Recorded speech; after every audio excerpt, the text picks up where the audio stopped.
आज का हमारा टॉपिक क्या रहेगा?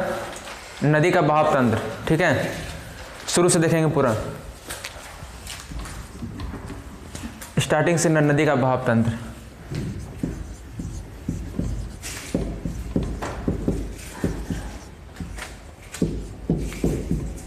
और इसमें भी सिंधु नदी तंत्र देखेंगे आज पूरा।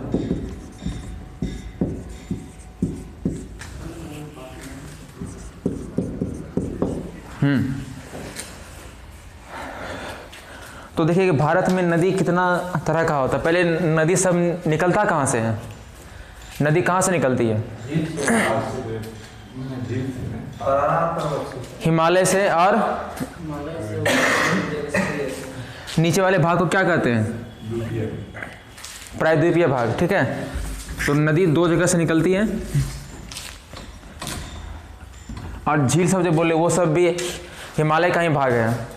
ठीक है, देखिए यहाँ से पहला हो गया हिमालयन नदी, और दूसरा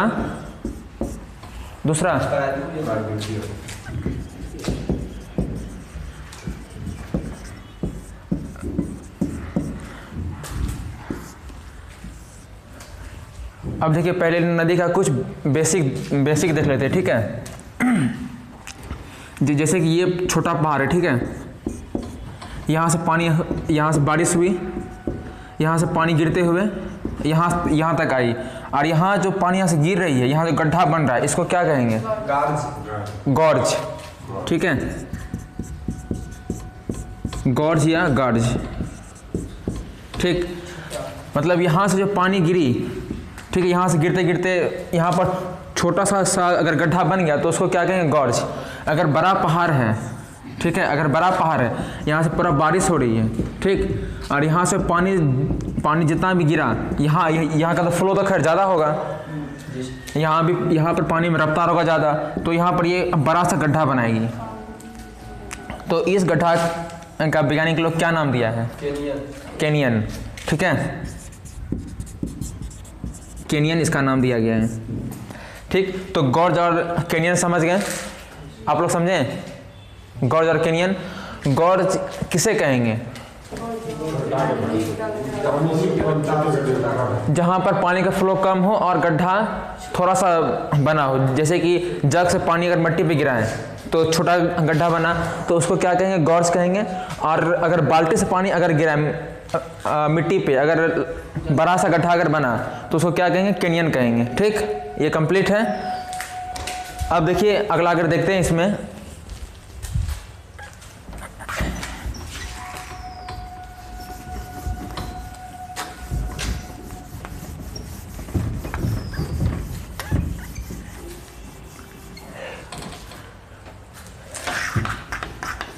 नदी का लास्ट स्टेज हम लोग कैसे समझेंगे कि नदी अब अपने अंतिम समय में है?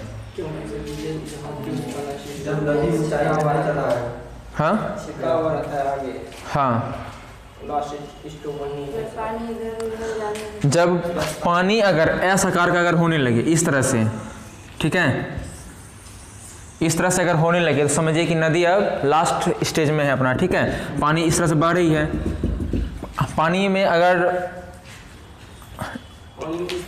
पानी का अगर मान लीजिए कि फ्लो अगर ज़्यादा है तो वो पानी सीधे ही जाएगा, और इसको यहाँ पर अगर कुछ भी है इसको ये अपने साथ बहा के लेके चले जाएगा।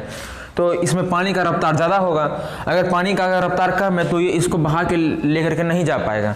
फिर ये इधर घूमेगी, फिर इधर, इस तरह से घूमते घूमते फिर ये कहीं जा करके ख़त्म हो जाएगी। तो पानी का नदी का लास्ट स्टेज इसी को बोलते हैं। ठीक है, ये वाला या ये वाला इस तरह से घूमते हुए ऐसे। हाँ, अब मान लीजिए कि जरूरी नहीं है क्या कि इधर ही घूमना चाहिए। अगर ये लंबा अगर ढलान है तो नीचे भी जा सकता है।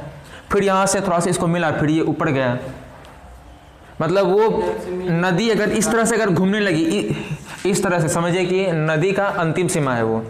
हम कह रहे थे कि सर्पिला आकार। हाँ, ऐसे जो हाँ, इस तरह से सर्पिला आकार जो आप बोल रहे हैं, इस अगर कंडीशन में समझिए कि वो अपने अंतिम स्थिति पर है। ठीक है, ट्यूबलाइट जलेगा क्या? नहीं, हाँ जल जाएगा। वो गलत हो जाता है ऑनलाइन जलाने से। ठीक, कोई बात नहीं। हाँ तो समझ गए। और क्या बताए थे? हाँ, डेल्टा।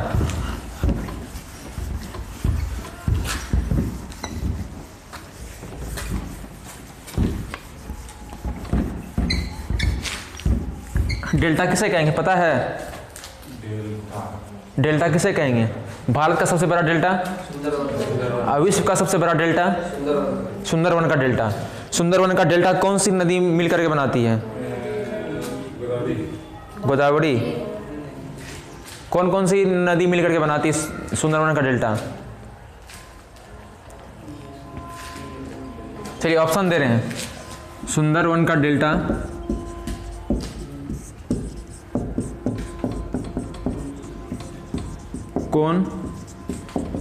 कौन सी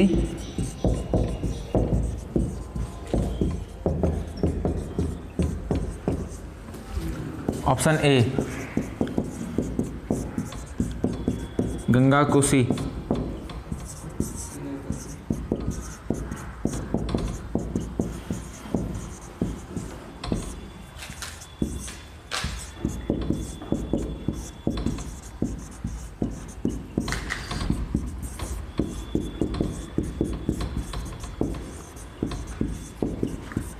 गंगा कोसी, गंगा गोदावरी, गंगा यमुना, गंगा ब्रह्मपुत्र।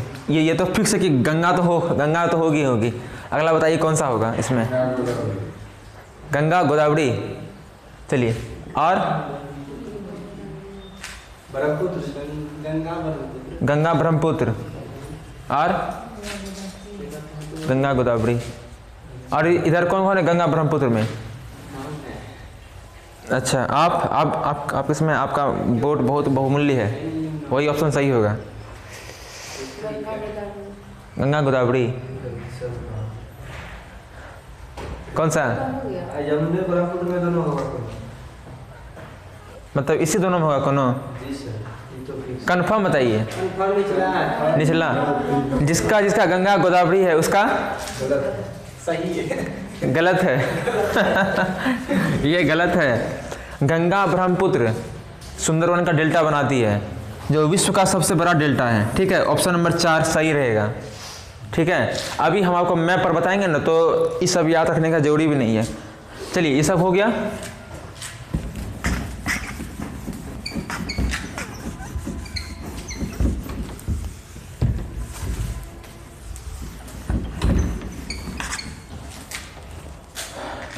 चलिए, तो डेल्टा में हाँ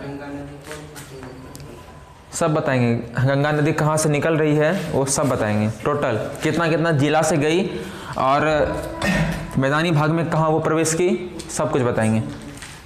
अच्छा, इसी में बताइए कि गंगा नदी मैदानी भाग में कहाँ प्रवेश करती है? हम जगह का नाम पूछ रहे हैं।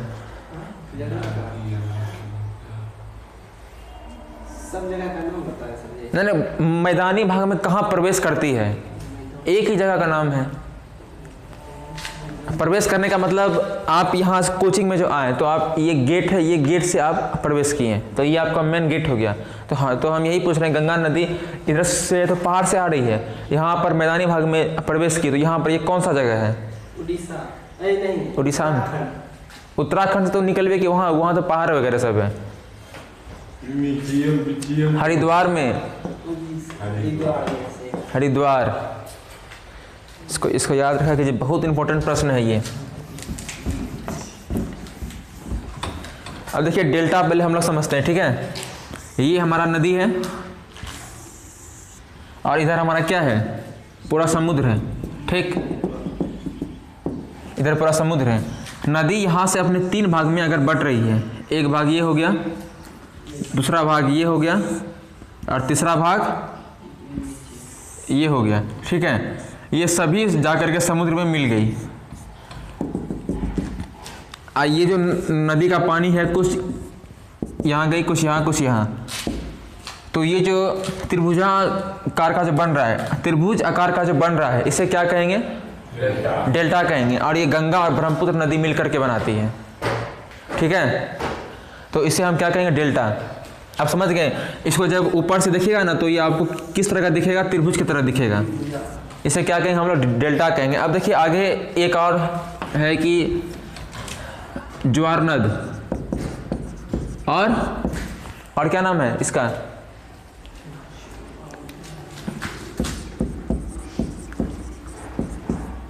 ज्वार नद और हाँ। अब देखिए ज्वार नद कैसे बनता है और ज्वार नद कौन नदी बनाती है, भारत में कौन सी नदी है जो कि ज्वार नद बनाती है?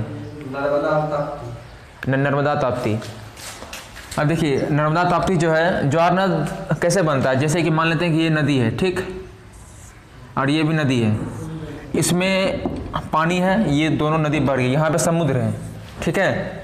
यहाँ से जो पानी दिख रहा है क्या इसमें, हाँ, तो यहाँ से जो पानी है, अब इस पानी में उतना हिम्मत नहीं है कि ये अब समुद्र में मिल पाए, यहाँ तक ये समाप्त हो गई, इसका पूरा पानी खत्म। इसके साथ जो आपको पता होगा कि नदी के पानी में बहुत कंकर पत्थर सब कुछ रहता है, ठीक है, बहुत कुछ रहता है। इसीलिए देखते होंगे कि जब जहाँ पर गंगा नदी का पानी खत्म हुआ या फिर कोई भी नदी का पानी खत्म हुआ तो वहाँ पर फसल बहुत अच्छा होता है। क्यों? क्योंकि सब खाद उधर से पानी के साथ क्या बह रहे, नमी। देखिए कोई भी नदी अगर बहती है ना, कोई भी नदी अगर बहती है तो वो अपने साथ में क्या लेकर के आती है, बहुत सारी नई मिट्टी भी लाती है, ठीक है, उसमें कंकर पत्थर सब कुछ रहता है। अब वो जैसे कि नदी यहाँ तक आई, ठीक है, अब वो यहाँ से आगे वो नहीं जा सकती है या फिर धीरे धीरे गई, तो इसको अब उतना हिम्मत नहीं है कि ये साथ में मिट्टी वगैरह सबको भी लेके जाए। अब वो फिर सबको यहीं पे छोड़ दी। जब यहाँ पर से पूरा पानी खत्म हुआ, अब यहाँ पर मिट्टी न्यू है, ठीक है। अच्छा, न्यू मिट्टी को क्या कहते हैं? जलोढ़ मिट्टी में किसे? जलोढ़ मिट्टी दो तरह का होता है, एक खादर एक बांगर। तो जो नई मिट्टी यहाँ पर मान लीजिए कि नदी है, नदी यहाँ से खत्म हो गई, अब यहाँ जो मिट्टी बची इस मिट्टी को कौन सा मिट्टी कहेंगे? बांगर मिट्टी कहेंगे। आप लोग बताइए, बांगर, जलोढ़ मिट्टी कहेंगे। जलोढ़ में भी तो बांगर, हाँ, दो उसमें जलोढ़ में यहाँ तक जैसे कि छोड़ा, अब यहाँ तक भी तो कुछ तो मिट्टी जाएगा, आया हुआ मिट्टी है ना, तो जलोढ़ है उसको। हाँ, तो ये जलोढ़ मिट्टी है। हाँ, तो खादर और बांगर होता है, ठीक है। बांगर से अधिक उपजाऊ खादर होता है, ठीक है। ऐसा याद रखिए कि बानर है तो यानी कि बंदर है, बानर समझ लीजिए, ठीक है। हाँ, तो खादर है, हाँ, खाने योग्य है, तो अब समझिए कि उसमें फसल ज़्यादा होगा। अब समझ गए हैं? समझें? वो मिट्टी को क्या कहें? कौन मिट्टी को? अभी जो आप मुझसे पूछ रहे थे कि देखिए आपने समझे, ये जो पूरा मिट्टी है ना, इसको हम लोग क्या कहेंगे? जलोढ़ मिट्टी कहेंगे, ठीक है, जलोढ़ मिट्टी कहेंगे। जलोढ़ मिट्टी भी दो तरह का होता है, एक खादर और एक बांगर, ठीक है। जो खादर मिट्टी है ना, वो ये इस मिट्टी को हम लोग क्या कहेंगे? खादर मिट्टी कहेंगे, ठीक है, खादर मिट्टी कहेंगे। जो वहाँ छोड़ दिया और इससे हल्का दूर पर जो रहेगा उसको क्या कहेंगे? हम लोग बांगर मिट्टी कहेंगे। फसल इसमें भी होगा लेकिन इसके मुकाबले कम होगा, खादर के मुकाबले बांगर में कम होगा। ना सीमेंट। अच्छा, बिहार में सीमेंट उद्योग वाला जिला कौन सा है?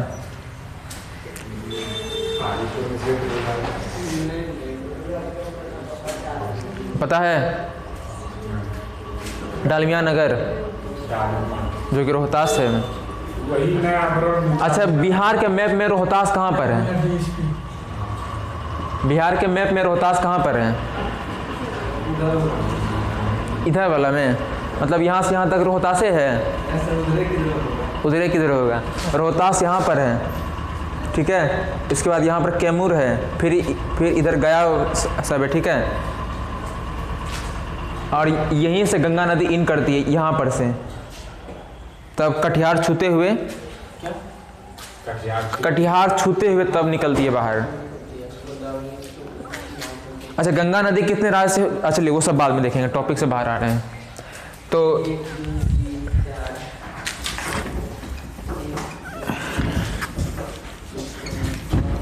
देखिए जैसे कि ये सब नदी है, इस नदी में अब उतना हिम्मत नहीं रहा कि अब ये पानी को आगे लेके जा पाए, ठीक है। तो यहाँ पर समुद्र का पानी इसको लेने के लिए आता है, ठीक है। किस रूप में आता है? समुद्री लहर के समुद्री लहर के रूप में। तो यहाँ पर से इसको आया और इसको अपने तरफ मिला लिया। जो यहाँ ज्वार नद किसे कहते हैं? समुद्र में जो भी ज्वार भाटा आया, जैसे कि ज्वार आया तो इसको अपने तरफ, ये सब जो नद है यानी कि कंकर पत्थर, ये सबको अपने तरफ मिला लिया, सबको। तो इसे ही हम लोग क्या कहेंगे? ज्वार नद, ठीक है। तो एग्जाम में रहेगा कि ज्वार नद कौन सी नदी मिलकर के बनाती है? कौन सी नदी ज्वार नद बनाती है? नर्मदा और ताप्ती, ठीक है। अब ये सब समझ गए।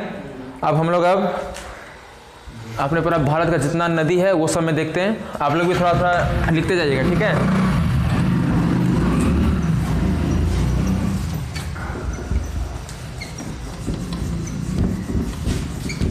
कोई कॉपी भी निकाल लीजिए।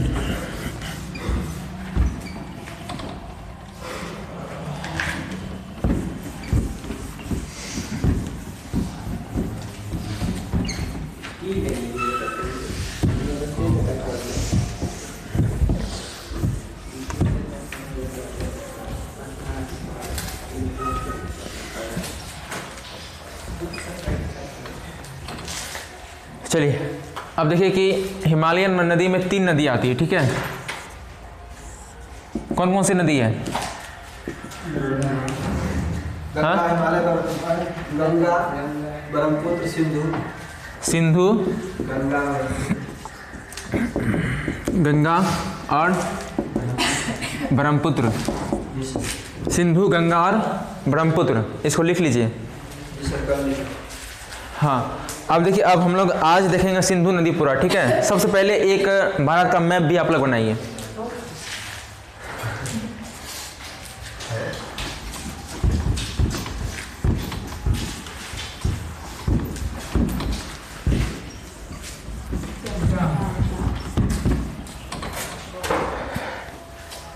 वैसे तो 2 मैप बनाना है, सबसे पहले एक मैप पहले बना लीजिए।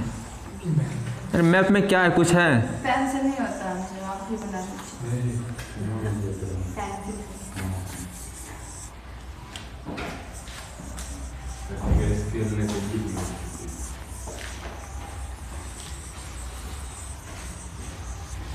हो गया।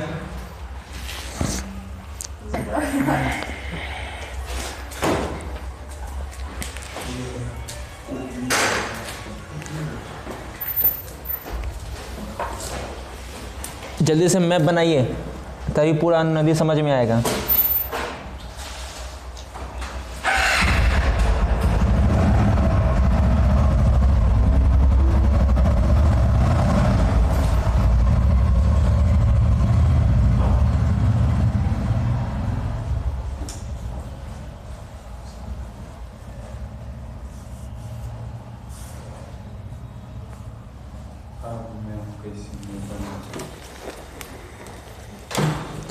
हो गया सबका मैप। अब देखिए सबसे पहले हम लोग समझते हैं कौन नदी कहाँ कहाँ बहती है। सबसे पहले सिंधु नदी यहाँ से निकली, ठीक। और यहाँ पर पाकिस्तान का एक जगह है। अच्छा पहले छोड़िए, मैप में देखिए कि नदी कहाँ कहाँ बन रही है। अरे टेरा घुसा मैप बना, कोई दिक्कत नहीं है। यहाँ कोनो बीपीएससी का मेंस का एग्जाम नहीं है। हाँ बहुत बढ़िया। हाँ उसी तरह होगा ही। मैप किसी का एक बार में सही नहीं बन सकता है, कम से कम 150 से 200 बार प्रैक्टिस करना पड़ेगा तभी मैप बनेगा। मैप ये सब ना मुश्किल से 3 सेकंड का काम है, 3 सेकंड। हाँ तो इसलिए बोले कम से कम 150 बार प्रैक्टिस करना पड़ेगा।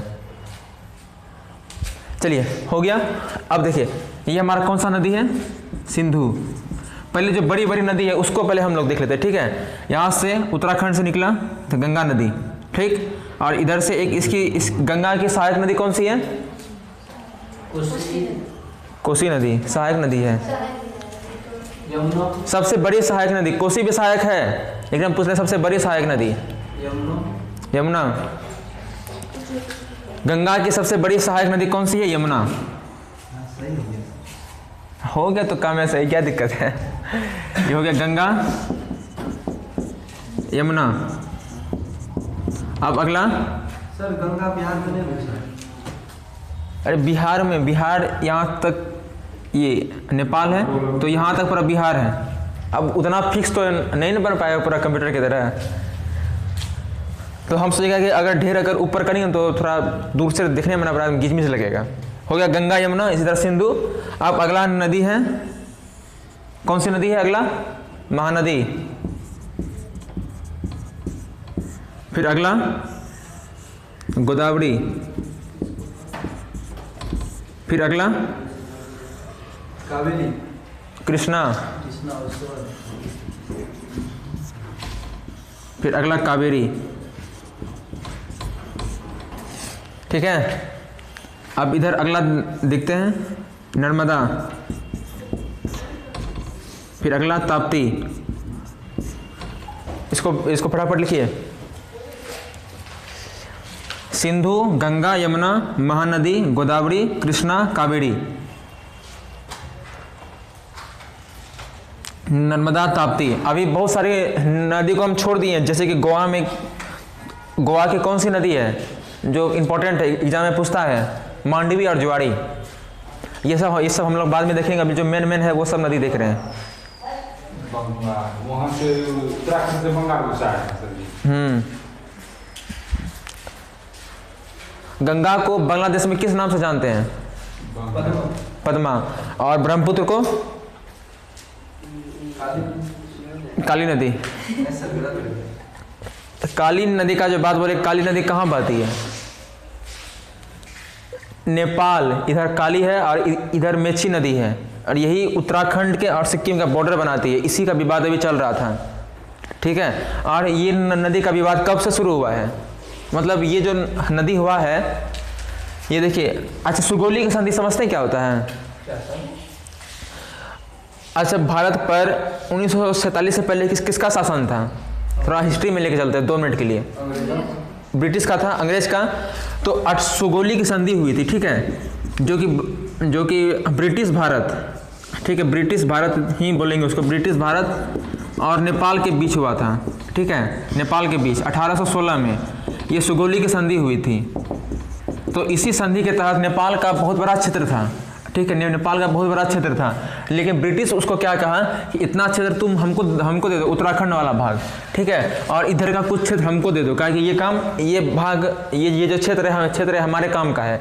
तो ये सिक्किम का भाग भी ये ले लिया, ठीक है। अब यहाँ से बोला क्या कि अब तुम्हारा ये बॉर्डर रहेगा, इधर काली नदी और इधर मेची नदी, ठीक है। तो इसी का अभी हाल फिलहाल में देख रहे होंगे क्या कि नेपाल सरकार अपना हाल फिलहाल में एक नक्शा लॉन्च किया था, ठीक है। उस नक्शा में इस क्षेत्र को भी वो अपना क्षेत्र बता रहा था। कौन होली है क्या नाम? कौन? हाँ, तो इस क्षेत्र को क्या बोला कि ये मेरा क्षेत्र है, ठीक है। तो इसी का था अभी हाल फिलहाल में विवाद हुआ था शुरू। तो यहाँ से काली नदी है और ये मेची नदी है। अगर पूछे कि काली नदी कहाँ है, तो उत्तराखंड और नेपाल से बॉर्डर साझा करती है। चलिए, हो गया सब पूरा कंप्लीट? नहीं सर। जल्दी कीजिए। जी सर।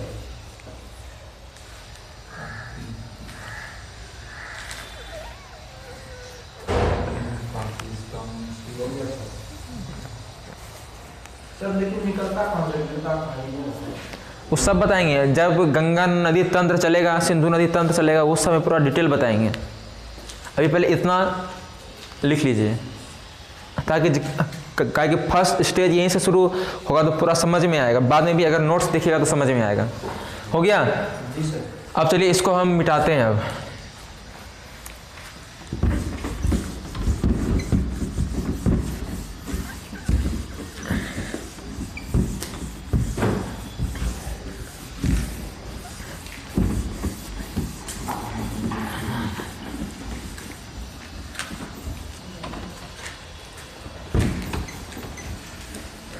अच्छा, सुगौली की संधि जो बोले, सुगौली कहाँ है? सुगौली तब तो हो गया सर, कहाँ है? मतलब सुगौली तब तो हो गया सर, कहाँ है? उल्टे फिर हम से पूछ लिए, सुगौली कहाँ है? नेपाल और भारत में होगा। वो तो हम भी जान रहे हैं, जब संधि जब हुआ तो फिर भारत में ना होगा। हम कहाँ बोले कि लंदन में, भारत में कहाँ है, किस राज्य में है, किस राज्य के कौन सा जिला में है? बिहार में है सुगौली, ठीक है। बिहार के किस जिला में? चंपारण में।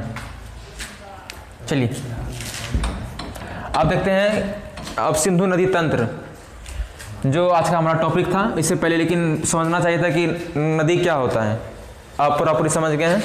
अब देखिए एक बड़ा सा मैप बना लीजिए।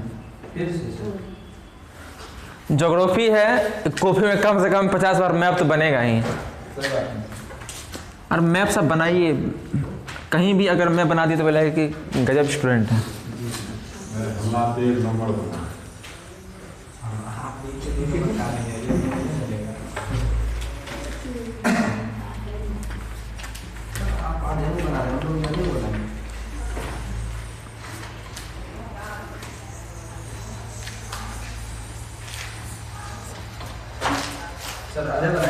हाँ आधा ही बनाना है मैप, क्या कि हमको तो सिंधु नदी से मतलब है। सिंधु नदी तो ऊपर में ही ख़त्म हो जाता, फिर नीचे हम काल बनाएंगे फालतू का।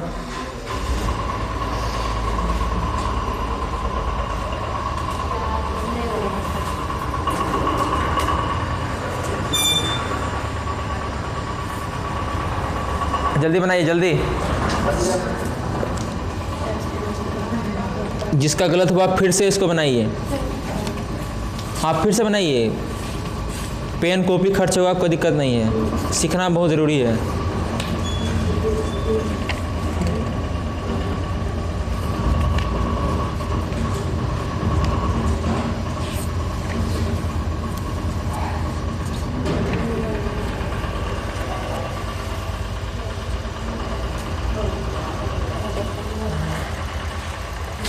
हो गया। अब देखिए सिंधु नदी जो है तिब्बत के कहाँ से निकलती है? मानसरोवर झील से, ठीक है। वो आप मैप बनाए हैं? क्या है ये? कैसे बनाए हो? ये सिर्फ आधा मैप है ऊपर का, उत्तर भारत। हमको इसी का काम है अभी। तो यहाँ से सिंधु नदी आई, फिर हल्का भारत का समांतर हुई, फिर यहाँ लास्ट में चले गई पाकिस्तान में। पाकिस्तान में कहाँ गया? मिठनकोट में, लिख लीजिएगा इसे, मिठनकोट। पाकिस्तानी लोग मीट बहुत खाता है, इसलिए मिठनकोट, इस तरह से याद रखिएगा।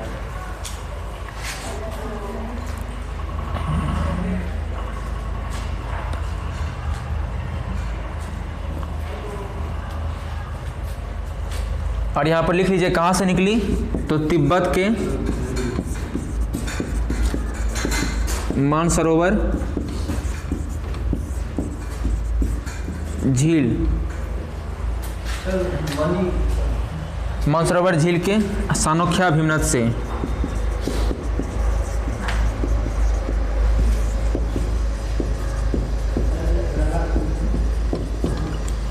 ये सब लिख लीजिएगा तो ज़्यादा याद रहेगा, बाद में भी अगर रिवाइज कीजिएगा तो कंप्लीट रहेगा। और ये हमारा कौन सी नदी रही? सिंधु। अरे एक चीज़ भूल गए, रुकिए। अच्छा, हम लोग जो हिंदू हैं, हिंदू हम लोग कैसे हुए? हिंदू नाम कहाँ से आया?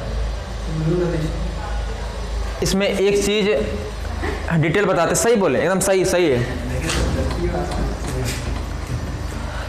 तुक्का है ना। देखिए, अच्छा भारत का नाम वैसा सुने क्या कि रूस का नाम 2-3 नाम है, भारत का नाम 3 नाम, ढेरी कितना 10-20 गो है। तो मूल नाम जो अभी हम लोग जान रहे हैं, भारत है और इंडिया है, पाकिस्तानों है, हिंदुस्तान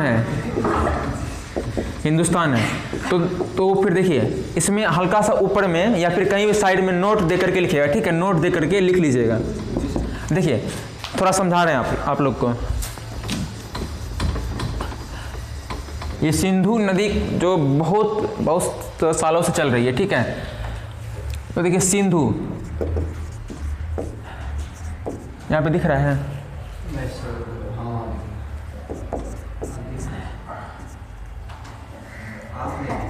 कोई दिक्कत नहीं, हम नहीं दिख रहे हैं लेकिन बोर्ड दिखना चाहिए। ये सब कौन लोग थे?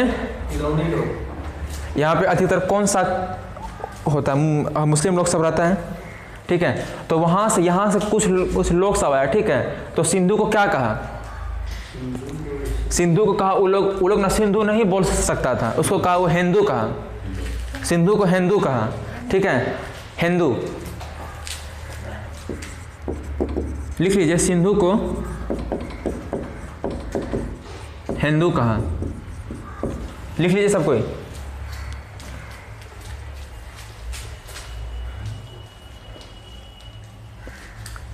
पहले उसको लिखिए ना, सिंधु को हिंदू कहा। बगल में लिख लीजिए ये, या फिर अगला पेज में लिख लीजिए, कहीं भी लिख लीजिए। हाँ, सिंधु को हिंदू कहा, उसके बाद फिर हिंदू से हिंदू हो गया, ठीक है। हिंदू से हिंदू हो गया। इसके बाद फिर एक सर हिंदू किसने बोला? देखिए, आप लोग सुने होंगे रविन्द्रनाथ टैगोर, उसका मूल नाम क्या है? रविन्द्रनाथ ठाकुर है वो, लेकिन ब्रिटिश लोग ठाकुर नहीं बोल सकता था, क्या बोला वो लोग? ठेकोर, ठीक है। तो इसीलिए अब हम लोग क्या बोलने लगे? रविन्द्रनाथ टैगोर, तो वो लोग ठेकोर बोलने लगा। तो इसी तरह सब तरह का होता है। वो लोग सिंधु को हिंदू कर दिया, तो हिंदू से हिंदू बनने में कितना समय लगेगा? बन गया, हिंदू से बन गया, हिंदुस्तान बन गया। तब अब देखिए अगला, इसमें देखिए और नाम का कैसे परिवर्तन हो रहा है बहुत। देखिए अब इसका यूनान के लोग आया, ठीक है, यूनानी लोग आए, और ये सिंधु को क्या आएगा पता है?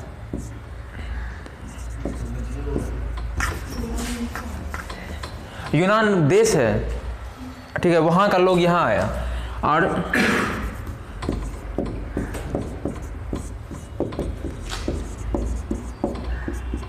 इंडस, ठीक है, वो लोग ये कहा, और इससे क्या बना फिर?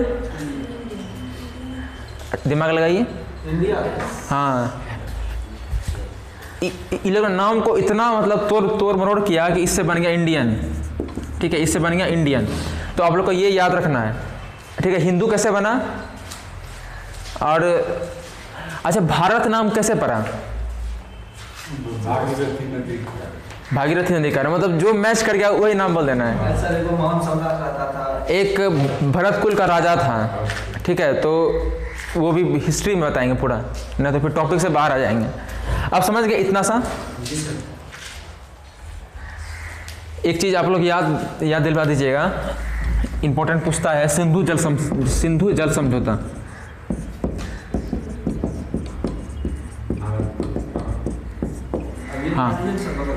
हाँ, तो अभी पूरा नदी नहीं ना बताए हैं, तो फिर समझ में नहीं आएगा, उतना पढ़ने में मज़ा भी नहीं आएगा।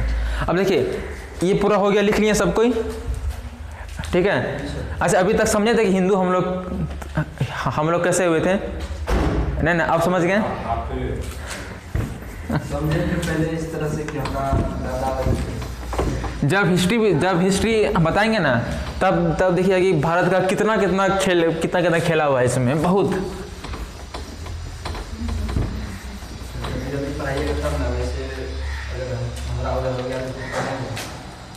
क्या दिक्कत है? यूट्यूब है ना, यूट्यूब से पढ़ना है। आप देखिए, अब ये सिंधु नदी हुआ, अब सिंधु के बाद कौन सी नदी है? झेलम, ठीक है, झेलम नदी यहाँ से निकली, झेलम यहाँ तक आई, ठीक है, झेलम, इसको लिख लीजिए, झेलम। यहीं पर सब झील है, वुलर झील, जो झील है, तो झेलम के आसपास है, ठीक है, झील है। वो सब जो झील सब है ना, नागिन झील, डल झील, वुलर झील, शेषनाग झील, वेरीनाग झील, ये सब जो है सब इसी जगह आसपास में, सब यहाँ पर इतनी ही नदी है ना कि झील अधिकतर सब यहीं पर है। अब इसके बाद एक नदी है चिनाब, जो कि यहाँ पर जो ग्लेशियर है, यहाँ पर दो जगह है, चंद्र और भागा, चंद्र और भागा, ये दो जगह है। यहीं से एक नदी निकली, ठीक है, चंद्र और भागा। इसका नाम जो पड़ गया चिनाब, ठीक है। अब सिंधु, झेलम, चिनाब, और एक नदी है और रावी। ये हमारा कौन सी होगी नदी? रावी। और एक नदी है और ब्यास, जो कि मात्र सिंधु की एकमात्र सहायक नदी है, जो कि भारत से निकल करके भारत में ही मिल जाती है। इंपॉर्टेंट प्रश्न है, लिख लीजिए इसको, ब्यास नदी। ब्यास नदी एकमात्र नदी है जो भारत से, सिंधु की सहायक नदी एकमात्र ब्यास नदी है। नहीं, इस तरह से भी नहीं लेंगे, एक मिनट रुक जाए। ब्यास नदी, नहीं लिखिए ना, ब्यास नदी सिंधु की एकमात्र सहायक नदी है जो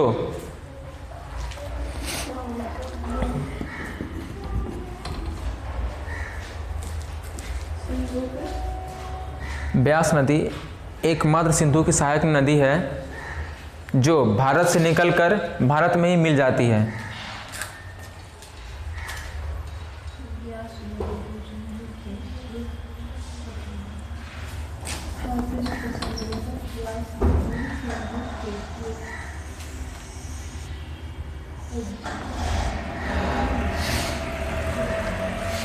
ब्यास नदी एकमात्र नदी है सिंधु की सहायक नदी में जो भारत से निकलकर भारत में मिल जाती है, ठीक है। अब अगला सतलज नदी इधर से आया, ठीक है, सतलज नदी, जो कि ये सतलज में ही मिलती है। अब ये सभी नदी जाकर के सिंधु में मिल गई, ये हो गया सतलज नदी।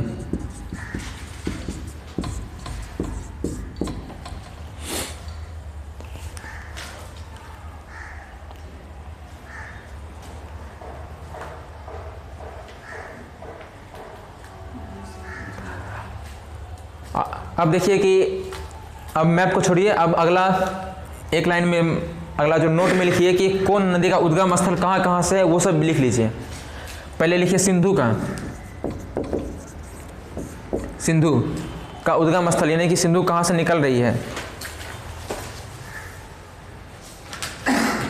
सिंधु कहाँ से निकल रही है? तिब्बत के मानसरोवर झील के पास।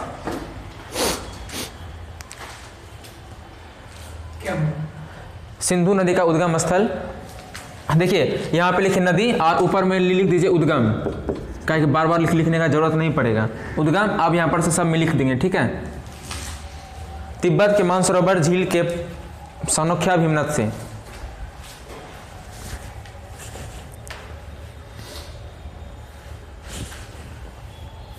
तिब्बत के मानसरोवर झील के सानोख्या भीमनद से, यहाँ पे लिखा हुआ है सब बगल में। चलिए अगला झेलम,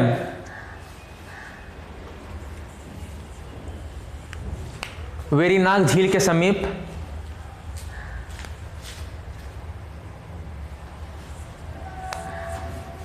शेषनाग झील से, वेरीनाग झील के समीप शेषनाग झील से।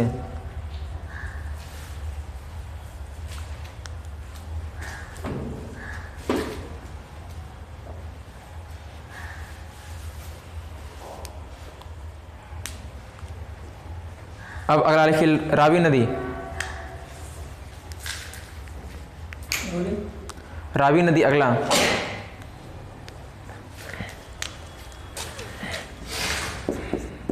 कांगड़ा जिले, कांगड़ा जिले में रोहतांग दर्रे के समीप, कांगड़ा जिले में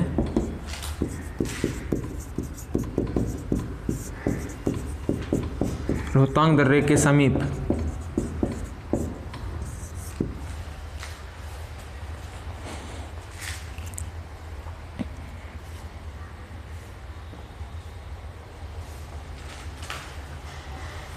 अगला लिखिए व्यास नदी, व्यास नदी रोहतांग दर्रे के समीप व्यास कुंड से, रोहतांग दर्रे के समीप व्यास कुंड से। चलिए हो गया। एक बच गया है सतलज, चिनाब, मानसरोवर झील के समीप राकसताल झील से। मानसरोवर के समीप राकसताल झील से। पहले क्या बोला था? रोहतांग दर्रे। चलिए सतलज जो है मानसरोवर झील के पास समीप राकसताल झील से। अब कंप्लीट हो गया। सर जी चिनाब वाला बचिएगा। चिनाब नदी चंद्र और भागा से निकलती है। क्या क्या बोले? मानसरोवर झील के समीप, मानसरोवर झील के समीप राकसताल से। चिनाब का क्या बोला? चिनाब का लिखा हुआ रोहतांग दर्रे के समीप, सॉरी चिनाब का, ये चंद्र और भागा। चलिए ये हो गया। अब जो बच गया वीडियो से लिख लीजिएगा। अब इतना हो गया कंप्लीट। सर ये सब गिरता कहाँ है? सब बताएंगे। सब नहीं देख रहे यहाँ पे, सब पाकिस्तान में। आप समझ गए? आप देखिए। और सर वो जो सहायक नदी हुआ, हाँ ब्यास से भी वहाँ तक चला जाएगा। नहीं, ब्यास भारत में निकला और भारत में ही मिल गया। ये हम कैसे बोलेंगे भारत में, मतलब कि सतलज में मिल गया? हम ये नहीं सोच सकते हैं कि सतलज है ब्यास में मिल गया। आप पूरा भारत में, आप बिहार में कहाँ आए बताइए? विश्व में भी है, उस पर भी ध्यान दीजिए। हाँ वही तो हम पूछे हैं। खाली बिहार बिहार में कहाँ है? तो वही नदी का जहाँ पर ढलान रहेगा वो नदी वहीं जाएगा। आप पूछिएगा कि गंगा नदी भागलपुर से ही क्यों निकलती है, कालगांव से काहे नहीं निकली? तो ये कोई बात हुआ? अब काहे की ढलान है इधर। आप पढ़ रहे हैं जॉब के लिए, मतलब पैसा कमाने के लिए ना? नहीं सर। जी सर। पैसा तो आप बिजनेस से भी कमा सकते हैं, जॉब भी काय कर रहे हैं। चलिए अब देखिए, अब लास्ट जो है सिंधु जल समझौता समझ लीजिए।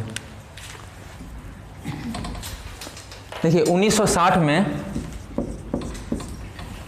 लिखना नहीं किसी को, लिखेगा वीडियोस बाद में, इसको समझ लीजिए।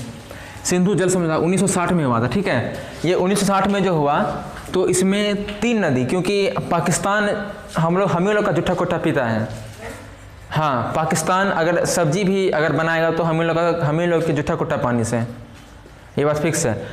क्यों? क्योंकि ये जो पूरा भारत है, ये जो पूरा भारत है, ठीक है,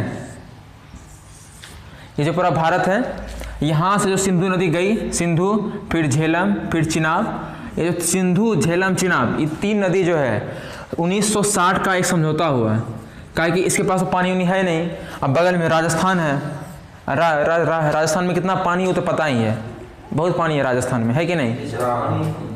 हाँ इसीलिए राजस्थान में कितना पानी है उससे आप समझ गए कि इसी के बगल में पाकिस्तान भी है। अच्छा, 5 नदियों की भूमि किसे कहते हैं? अच्छा ये सब हम तो देख लीजिए, ये बगल में क्या है, पाकिस्तान है और राजस्थान है, तो यहाँ पर कितना पानी होगा आप लोग समझ गए होंगे। तो 1960 का जो एक समझौता हुआ, तो सिंधु झेलम चिनाब, इस समझौता में क्या हुआ कि सिंधु झेलम चिनाब का अगर 100% अगर पानी है तो इसमें 80% पाकिस्तान यूज करेगा और 20% ही भारत यूज करेगा, ठीक है।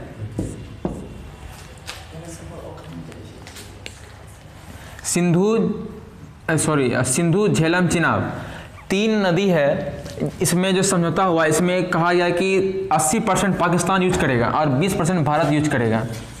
अब वो तो समझिए कि भारत ही वैसा देश है क्या है कि यहाँ पर मन में भेदभाव नहीं होता ना। नहीं तो अगर मान लीजिए कि यहाँ पर अगर भारत होता, इधर अगर पाकिस्तान होता, तो सब पानी में ये लोग जहर मिला देता है और सब इधर ख़त्म। क्या कि वो सब तो ऐसे भी तो लतकुच्चा है। हाँ, तो इसीलिए तो भारत ही है कि यहाँ पर पानी में कुछ नहीं मिलाता है, नहीं तो जहर तर मिला देगा, साला सब कोई मर जाएगा, ठीक है, ये सब कोई मर जाएगा। तो यही बात है। तो ये सिंधु, झेलम, चिनाब, ये 3 नदी का पानी 80% कौन यूज करेगा? पाकिस्तान। और 20% कौन यूज करेगा? भारत। अब इधर 3 नदी और बच गया, कौन कौन सा? रावी और ब्यास और सतलज। तो इसका पानी 80% भारत यूज करेगा, 80% भारत यूज करेगा और 20% पाकिस्तान यूज करेगा। ये 1960 के समझौता में ये चीज़ फिक्स हुआ था। अब समझ गए? नहीं समझे? समझे, लेकिन इसमें कमी पूरी था, यही सब दे देता पाकिस्तान को लगता सिंधु। वो बात सही है, लेकिन मेन फ्लो तो सिंधु नदी का ही है, और सिंधु नदी का है सब सहायक नदी। और उस समय सब कुछ देख करके वैसा समझौता हुआ कि सिंधु, झेलम, चिनाब का 80% पाकिस्तान ही यूज करेगा। और वैसे सतलज नदी भी बहुत बहुत बड़ी नदी है, और इसका 80% पानी भारत ही यूज कर रहा है। इसीलिए पंजाब में देखते होंगे गेहूं सबका खेती ज़बरदस्त होता है। कैसे? यही सब पानी की वजह से, नहीं तो वहाँ भी पूरा एकदम। अब समझ गए? यहाँ तक मैं आज इतना बताएं, किसी को कोई दिक्कत? बड़ी दिक्कत है। 80% पानी पाकिस्तान, 80%। अब उसमें हम क्या कर सकते हैं? भारत सरकार जाने। लेकिन जानना जरूरी है कि 80% पानी पाकिस्तान ले रहा है। इधर थोड़ा गुजरात को दे देता, उसके बाद महाराष्ट्र। अरे यहाँ से गुजरात जाएगा पानी? ढलान बनेगा तो खैर डैम सब कर देगा तो आ ही जाएगा, लेकिन जो समझौता हुआ है वो समझौता पर, अगर ये समझौता अगर टूटेगा तो समझ जाइए कि पूरा विश्व पर इसका पूरा गलत प्रभाव जाएगा कि भारत पानी रोक लिया है।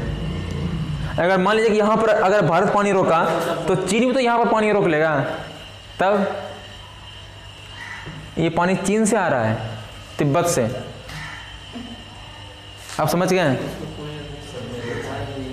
चलिए, अब हम लोग का कल का जो क्लास रहेगा, आज सिंधु नदी तंत्र हो गया, कल गंगा नदी तंत्र देखेंगे पूरा, गंगा और यमुना। गंगा नदी कहाँ कहाँ से आई, कहाँ गई, पूरा चीज़। ठीक है?